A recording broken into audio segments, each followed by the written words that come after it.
நகரப்புறத்தில் இருக்கிற வீட்டுக்கு, பேரூராட்சியில் இருக்கிற வீட்டுக்கு நீ 1000 ரூபாய் முதல்ல கட்டிட்டு இருந்தீங்களா, இப்ப 2000 ரூபாய் கட்டணும். 100% உயர்த்திட்டாங்க. என் வீட்டுக்கு 4500 ரூபாய், 8000, 5000 ரூபாய் வந்துட்டு இருந்தது, இப்ப 12500 ரூபாய் வருது.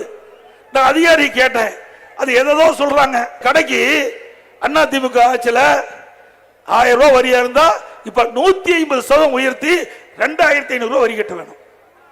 அது மாதிரி வீட்டுக்கு, நகரப்புறத்தில் இருக்கிற வீட்டுக்கு, பேரூராட்சியில் இருக்கிற வீட்டுக்கு நீ 1000 ரூபாய் முதல்ல கட்டிட்டு இருந்தீங்களா, இப்ப 2000 ரூபாய் கட்டணும்.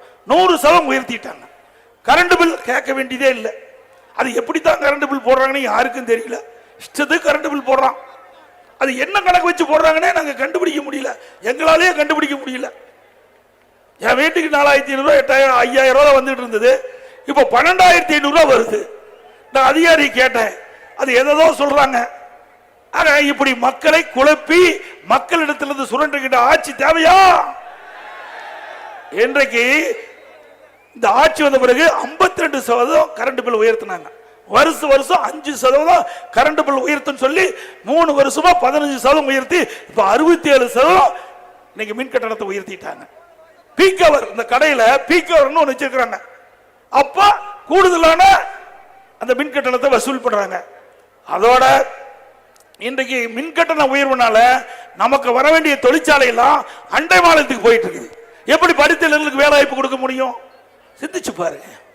இதே அண்ணா திமுக ஆட்சி இருக்கின்ற பொழுது இன்றைக்கு தொழில் புரிகிறவர்களுக்கு நிறைய உதவிகளை செஞ்சோம்.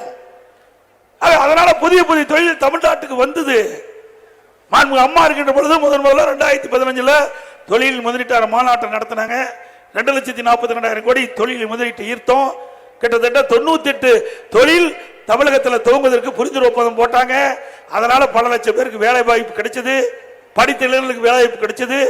அதே வழியில் வந்து அம்மாவுடைய அரசு, நான் முதலமைச்சர் இருந்த காலகட்டத்தில் 2019 ஜனவரியில தொழில் முதலீட்டு மாநாட்டை சென்னையில் நடத்தின.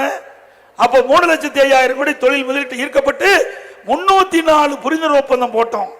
அதையெல்லாம் செயல்பாட்டுக்கு வந்தது. திமுக ஆட்சிக்கு வந்த பிறகு இவர்களும் தொழில் முதலீட்டு மாநாட்டை நடத்துவேன் என்று அறிவிப்பு கொடுத்து நடத்தினாங்க. இதுவரைக்கும் எத்தனை தொழில் வந்தது, எவ்வளவு முதலீட்டு ஈர்த்தாங்க, அதனால எவ்வளவு வேலை வாய்ப்பு வரும், இதையெல்லாம் கேட்டா எதுவுமே பதில் இல்லை. இப்படிப்பட்ட அரசாங்கம் தேவையா? மக்களை ஏமாற்றுகின்ற அரசு தேவையா?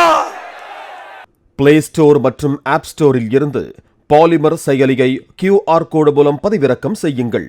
செய்திகளை உடனுக்குடன் பெறுங்கள்.